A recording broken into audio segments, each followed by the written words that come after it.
Les indices sont au sommet, la bourse semble grimper jusqu'au ciel, mais est-ce le calme avant la tempête? C'est ce qu'on va voir dans cette vidéo, donc comme d'habitude on partira sur l'analyse des indices pour commencer, avec une sorte de climat de marché sur le S&P 500, le Nasdaq 100 et le CAC 40.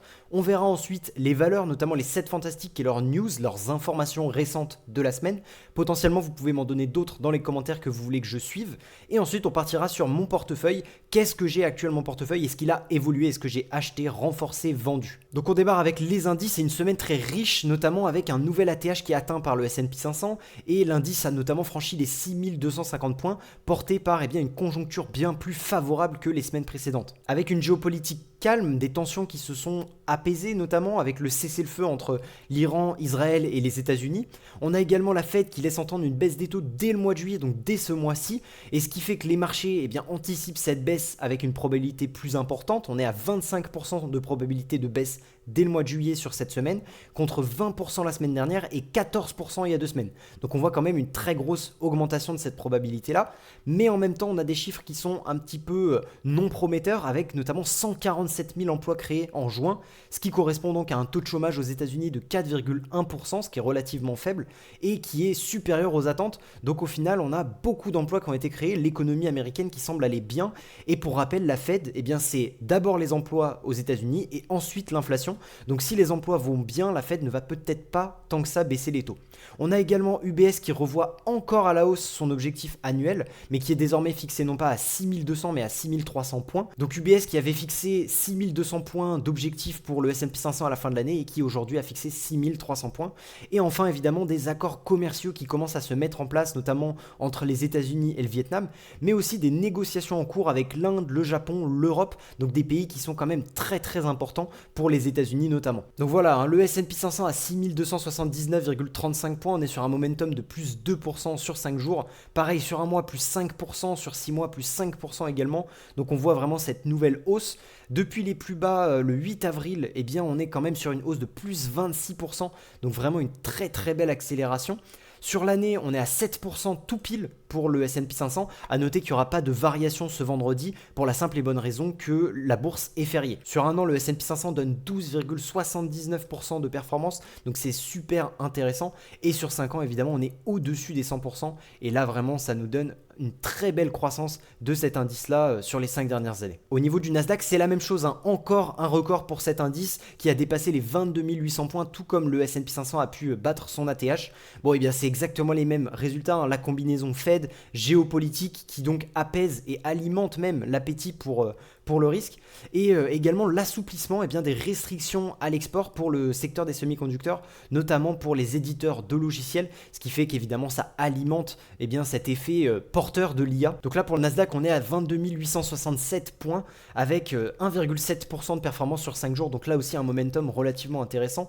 Sur un mois une performance à 5,27 et sur 6 mois 6% de performance, et avec notamment le plus bas le 8 avril et plus 33,8%, donc quasiment plus 35% de performance du coup depuis les plus bas en avril. Donc un très gros momentum, un indice qui est reparti vraiment à la hausse extrêmement rapidement, et ce qui nous donne du coup une performance de plus 9% sur l'année, donc qui bat évidemment le S&P 500 sur cette année-là. Sur un an, une performance de 12,14%, donc là aussi très intéressant, légèrement en dessous du S&P 500, et sur 5 ans, 121% de performance. On est vraiment sur un indice qui se porte extrêmement bien, tout comme le S&P 500. Et enfin, le CAC 40 qui lui à l'inverse reste loin de ses sommets historiques et notamment pénalisé par les incertitudes politiques en France et qui continue de voir son élan freiner lors de cette euphorie générale des marchés.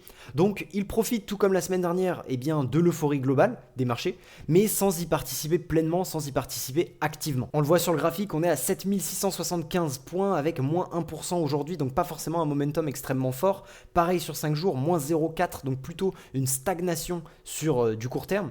Sur un mois, moins 1,59 et sur 6 mois, 3,16. Donc voilà, on est plutôt sur un momentum de stagnation, voire même de baisse légère. Et depuis du coup le bas des tarifs, on a pris seulement plus 12% quasiment. Donc beaucoup moins que par exemple le Nasdaq qui en avait pris plus 33%. Sur l'année, ça nous donne cependant une performance positive, mais par contre, on est repassé en dessous des indices américains, ce qui n'était pas le cas au début de l'année évidemment. Sur un an, on est sur une performance qui est neutre, un 0,19, moins 0,19, une performance totalement neutre avec une stagnation complète aux alentours des 7500 points, on va le dire en règle générale. Et sur 5 ans, du coup, une performance de 53,39%. Donc une performance quand même relativement correcte. Mais voilà, on sent que le CAC 40 a quand même du mal. Il va falloir qu'il rattrape ses congénères américains. On passe aux valeurs désormais. Microsoft qui a vu son cours relevé à 600 $ par Wedbush. On verra après sur les graphiques évidemment ce que ça donnerait.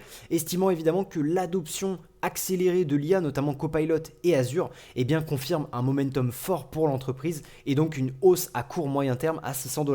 Au niveau d'NVIDIA, elle a brièvement dépassé 3,9 000 milliards de capitalisation, donc 3,9 trillions de dollars, devenant la société la plus valorisée de l'histoire devant Apple. Et on a également Tesla qui est pénalisé récemment par les craintes sur les délais potentiellement rallongés au niveau des robotaxis, ceux de Austin principalement, et également la perte de subventions pour les véhicules électriques américains qui peuvent du coup peser sur la demande des véhicules électriques. Donc on se retrouve sur mon courtier Interactive Broker. Comme on le voit déjà, Microsoft à 498 $ tout pile et avec un plus haut historique à 500,76 $. Et donc si on regarde ce que donne 600 $ d'après Wedbush, on serait du coup sur une hausse d'à peu près 20%, hein. Ouais c'est ça, 20% par rapport au all-time high actuel.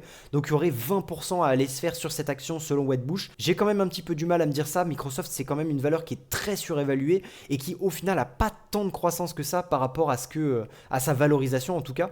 Donc affaire à suivre évidemment, est-ce que Wedbush aura une bonne analyse, on verra ça bientôt. Google qui reprend des couleurs petit à petit, qui continue sa pente ascendante, hein. Voilà, on a pris plus 27% quasiment sur cette petite partie-là depuis du coup avril 2025. Donc voilà, 180 $, l'entreprise se porte relativement bien. Pour ce qui est de Meta, on est à 717,41 $. Bon là, on a une semaine qui était un peu plus complexe, un peu plus dans le rouge, mais en même temps c'est normal, hein, on a battu le all-time high, on est passé à 747 de all-time high contre à peu près 739. Donc voilà, on a quand même subi une petite correction d'à peu près 4-5% pour Meta. C'est pas exceptionnel, mais bon, on a quand même cette grosse hausse là depuis, encore une fois, le 22 avril. On est à plus 51% de performance sur une entreprise gigantesque comme Meta. C'est quand même des performances bluffantes sur du quand même assez court terme. Amazon à côté de ça à 223 $. Donc pareil, pas forcément de news pour Amazon qui voit son cours augmenter petit à petit, potentiellement bientôt atteindre son all-time high. Donc là, à l'heure actuelle, on a pris plus 35% quasiment et on est à peu près à une dizaine de pourcentage de son all-time high qui est aux alentours des 242 $. C'est quelque chose qui est possible, c'est quelque chose qui est envisageable. Affaire à suivre du coup sur Amazon. Est-ce que l'entreprise va réussir à se ressaisir un maximum pour atteindre son all-time high? On n'est pas si loin que ça.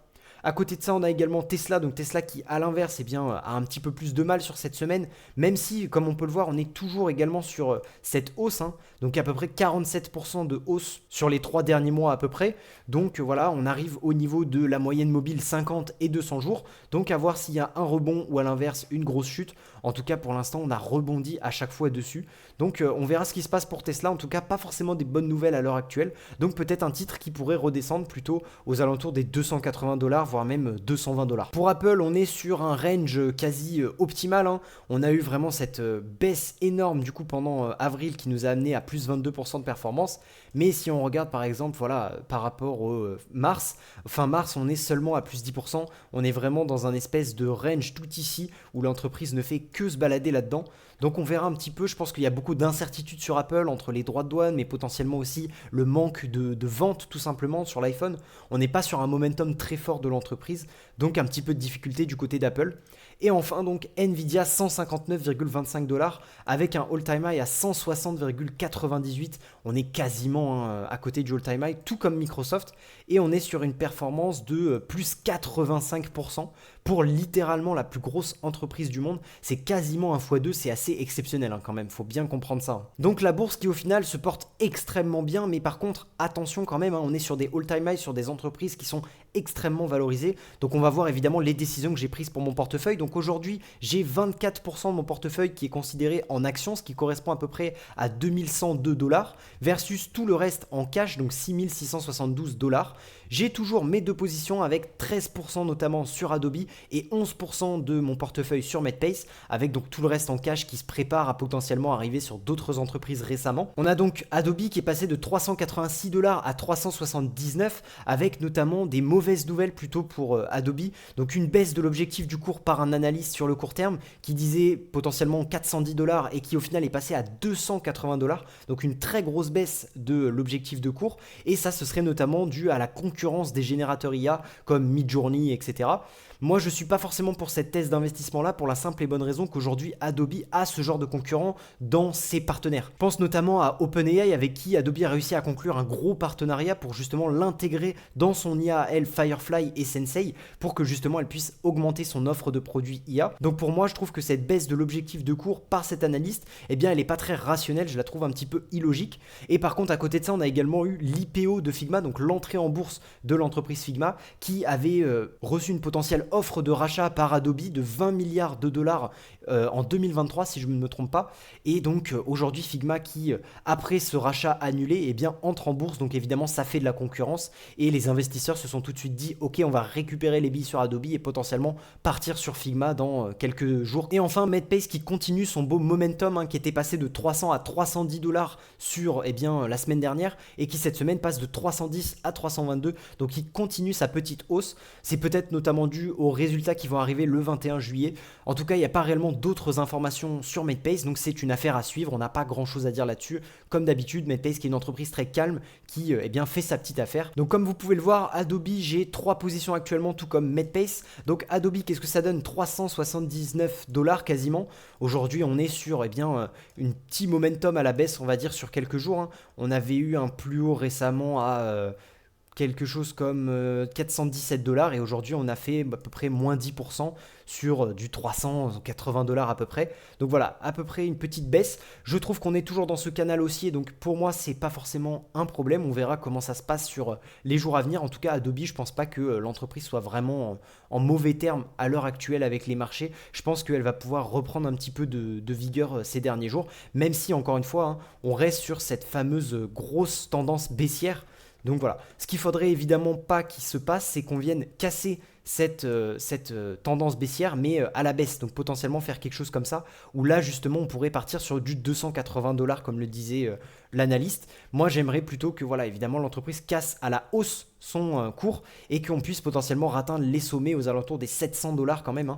Donc voilà, il y a quand même, si on récupère les sommets, un très gros potentiel à se faire. On est sur du plus 85% sur Adobe à se faire si on touche le all-time high. Donc voilà, une entreprise qui selon moi est quand même très intéressante, surtout avec ma thèse d'investissement. Donc au final pour Adobe, je suis que à moins 3% de performance, même pas moins 2,87, avec un prix moyen à 390 $. Donc pour le moment, je ne vais pas racheter. Je pense que je pourrais racheter potentiellement si on atteint plutôt les 360, 340 $. Encore une fois, j'attends un peu plus de baisse de l'entreprise. Je pense qu'elle peut repartir à la hausse, donc ce serait dommage d'acheter maintenant, sachant que je suis que à moins 3%. Voilà, potentiellement que l'entreprise peut également baisser un peu plus, donc je pourrais potentiellement renforcer cette entreprise par la suite. En tout cas, voilà, j'ai une base des coûts avec une valeur actuelle de 1136,97 $. Ça me paraît être une position relativement confortable, donc voilà, je n'y touche pas. Pour Medpace, la tendance elle est inverse, on est plutôt sur une tendance à la hausse et on a cassé justement ce fameux canal baissier également, tout comme Adobe. Là, on l'a cassé un petit peu à la hausse, donc ce serait pas mal que l'entreprise explose.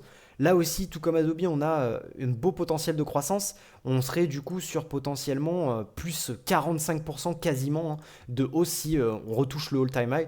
Donc pour une entreprise comme Medpace, ce serait quand même extrêmement intéressant. Ça peut aller vite, c'est pas forcément une méga cap, c'est pas une large cap, c'est plutôt justement une mid cap qui vaut à peu près 8-9 milliards de dollars. Donc ça pourrait aller très vite pour retrouver le all-time high. En tout cas, on est toujours sur cette petite hausse, ce range haussier on va dire.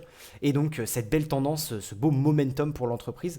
Donc affaire à suivre. Aujourd'hui c'est plus 7% de performance en l'espace de un mois seulement, donc c'est quand même extrêmement intéressant, avec un prix moyen à 300,46 $. Donc ça paraît tout de même relativement intéressant. 3 actions, on verra si je renforce, mais pour l'instant ça n'a pas l'air d'être le cas, je pense pas renforcer ces prochains jours. Donc en conclusion, la bourse elle est encore une fois en hausse cette semaine avec un optimisme qui est extrêmement présent, je dirais même non pas un optimisme mais une euphorie.